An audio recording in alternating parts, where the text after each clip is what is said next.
Yo beautiful people, nizere ko mumeze neza mwebwe murimo munyumva sasa hivi. Ngo umurokore yafashe ikintu bise fata arangije ayivangamo ikintu bise likeri, ibintu ngo byahise biba agatogo impande n'impande igihugu cyose. Byagenze bite rero? Umukobwa mwiza cyane, umukobwa ubona ko rwose ari umusirimu, ngo yafashe umwitero w'ubururu n'umweru arangije arawitera. Nyuma yo kuwitera babandi nabo ubo mu mweru n'umukara baravuga bati ibi bintu ntibisanzwe, ati tugomba kuguhambiriza izuba riva ku manywa y'ihangu tukakubamba ukaba nka bya bijura bibiri byari biri hagati ya Mesiya. Ati ibyo bintu byawe byo gufata umwenda wacu warangiza ukajya kuwuvuruguta mu biziba, ati ibyo bintu ntago byakunda.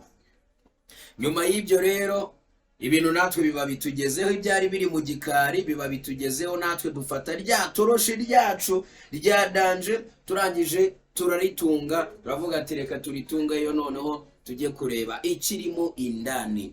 Bimeze bite rero? Uyu mukobwa mwiza bamwita Uwamahoro Benita. Yabigenje gute? Nifashishije ibaruwa, ntabwo ari ibaruwa ndende, ni ibaruwa ngufiya cyane rwose.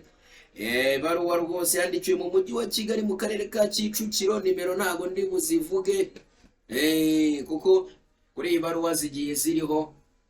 Hanyuma rero byagenze bite? Madamu Uwamahoro Benita ngiye gusoma ibaruwa uko bayanditse. Impamvu guhagarikwa burundu nk'umunyamuryango, bahita bongera bati Madamu, ubuyobozi bw'umurava APR Fan Club bukwandikiye iyi baruwa bukumenyesha ko buguhagaritse burundu, bukwambuye ubunyamuryango bwa Fan Club kuva kuri tariki 9 z'ukwezi kwa gatatu 2026. Ibyo bikozwe hashingiwe ku ngingo z'amategeko ya Fan Club wakomeje kudakurikiza, cyane cyane ingingo ya 3, ingingo ya 4, ingingo ya 6, ingingo ya 7, ingingo ya 10, atariko noneho by'umwihariko ingingo ya 18 zigenga abanyamuryango b'umurava APR Fan Club, aho watatiriye igihango cyo gusebya umurava APR Fan Club ndetse na PRFC muri rusange, wambara umwambaro w'ikipe tudashobora kuvuga mu izina. Ntawigira François, perezida w'umurava APR Fan Club. Bimenyeshejwe abanyamuryango b'umurava APR Fan Club, komite yo ku rwego rw'igihugu, komite y'umujyi wa Kigali, abayobozi b'amafani Club bose. Ngiyi rero ibaruwa yandikiwe Uwamahoro Benita. Ibi byagiye bigaragaraho no ku bandi ba Rujugiro n'abandi bose, bigaragara ko bambaye umwenda w'indi kipe y'umukeba. Hanyuma ibi rero bikaza guhita bifata intera ndende yo guhita bamwe bahagarikwa, ariko nubwo babahagarikaga muri iyi kipe cyangwa se mu gufana iyi kipe, n'ubundi niba uyu mukobwa yari yambaye umwambaro w'ubururu n'umweru, ubwo nyine yamaze kugana mu bururu n'umweru, yagiye kuba umufana w'ikipe ya Rayon Sport. Hanyuma rero tukibaza ngo ubundi ibi bintu bishyuha bigenze bite? Inkuru kugeraho itangazwa bigenze bite? Rero abantu batazi iby'umupira uvuga ngo muherutse kumva ko hari umufana w'ikipe ya Rayon Sport wiyahuye kubera ko APR ngo yatsinze ikipe ya Rayon Sport. Umufana ariyahura asiga yanditse ibaruwa avuga ati nsezeye ku biryo kubera ko umukeba yadutsinze. ibyo turabibona biraba birarangira, abanenga baranenga baravuga bati ntabwo byari bikwiye ko umuntu yiyahura yambura ubuzima, niba ikipe yatsinzwe ejo ishobora gutsinda, ni ibintu bishoboka. Abandi bati igikorwa yakoze igikorwa cy'ubugwari, ibyo bivaho. None dore hahise haza ikindi gikorwa nacyo cyo kwambara umwenda. Ibintu byo kwambara umwenda hari abarimo babibaza bavuga bati ntabwo ari ibintu bya danje, ntabwo ari ibintu birenze, ntabwo ari ibintu bishobora gutuma biciye ku rurondogoro ngo usange abanyamakuru babivuzeho, ibitangazamakuru byanditse kuri YouTube, twaje twabisesengwe twabivuze. Ariko dore ikintu gihari ni kimwe, burya ikipe bavuga ko ari ku mutima, ariko niba ku mutima byanze ukagaragaza indi kipe ushyigikiye indi kipe wumva wafana, ntabwo ukwiye kubuzwa amarangamutima kuko ni ubushake bwawe. Ufana Rayon ni ubushake bwawe, ufana APR ni ubushake bwawe. Rero ntabwo ari ibintu numva ko ari ibintu byadanje, ariko ku makipe ho biba ari ibintu byadanje. Burya ikipe yungutse umufana umwe, ntabwo mumaze iminsi mubona ko ikipe ya Rayon Sport yari iri kuvuga ngo kanda akanyenyeri bafana bacu tubone ibyo duhemba, amafaranga duhemba abakinnyi, dore tumaze iminsi twitwara neza. Nubwo mu minsi ishize i Rubavu aya makipe yombi ntabwo byagendekeye neza, mwarabyumvise muranabibona, kuko yaba Rayon Sport yari yakinnye na Etincelle byaranganyije 1-1, yaba APR yari yakinnye na murumuna wayo Marine baranganyije 2-2. Ahubwo aha niho hari inkuru twakabaye tuvugaho ibya danje, nubwo nayo imaze gusaza mwabimenye mukanabimenya cyane, ariko nuvuga ngo ahubwo niyo nkuru ya danje kuba ikipe ya APR yaranganyije n'ikipe ya Marine. Ubundi ibingibi byagaragaraga kera, aho wasangaga nk'ikipe ya APR ikeneye amanota cyane, yajya gukina n'ikipe ya Marine ugasanga Marine irayibererekeye, yabwiye uti mukuru wacu itambukire nta kibazo. Ariko noneho ejo bundi akumenya ariko APR yari yakeneye amanota, sinzi impamvu rero ikipe ya Marine yayihagaritse, kandi yaragombaga kuyiha amanota 3 kugira ngo ikomeze isatire amakipe ayiri imbere. Byo ntabwo turi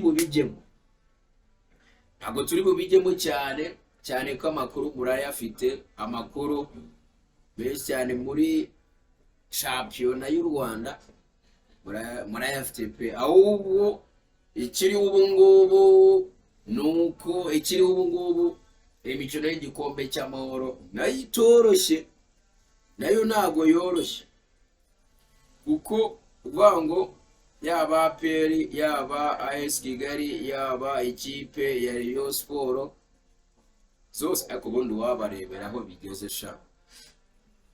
Reka tubarebe, kambarebera ahantu bigeze. Peace Cup uyu munsi ikipe ya Gorilla yari iri gukina n'ikipe ya AS do Kigali. AS do Kigali urutonde ndabona rumeze nabi.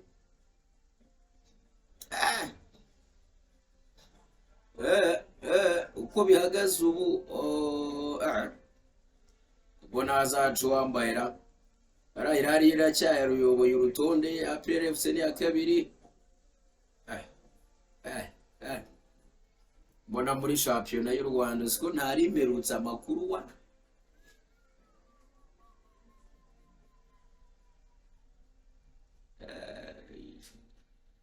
Iyi nkuru ishobora kuba ari inkuru idasanzwe.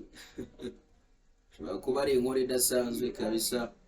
Wamahoro ibintu yabiciye amafoto yose niwe. Ayo ndaje udufoto nubaterekereho. Ndamubona rwose muri stade, ndimo ndamubona ku mavuvuzera, ndimo ndamubona ameze neza cyane.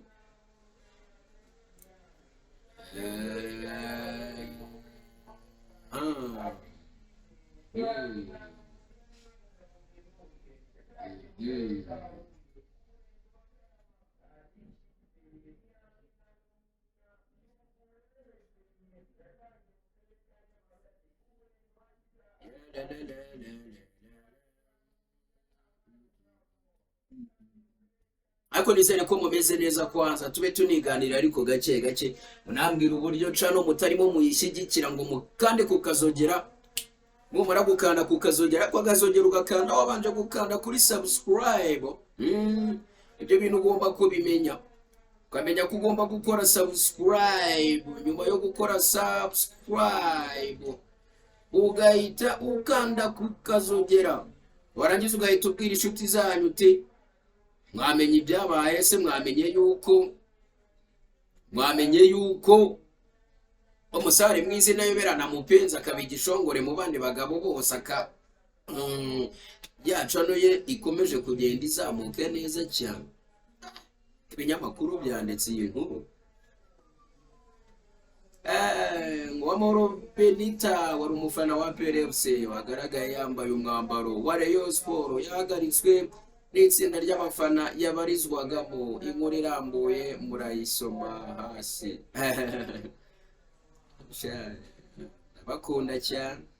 Ndabakunda cyane.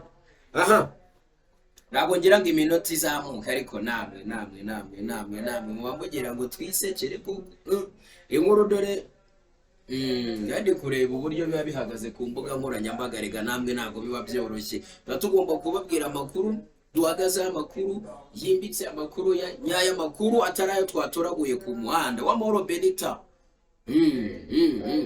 iyi nkuru yagiye hanze ku munsi wo kuwa mbere nubwo giye nyibagejejeho ku munsi wo kuwa gatatu ariko ntacyo bitwaye. Ibaruwa rero abo yamenyeshejwe nabo babwiye ijyanye ngo no gusebya.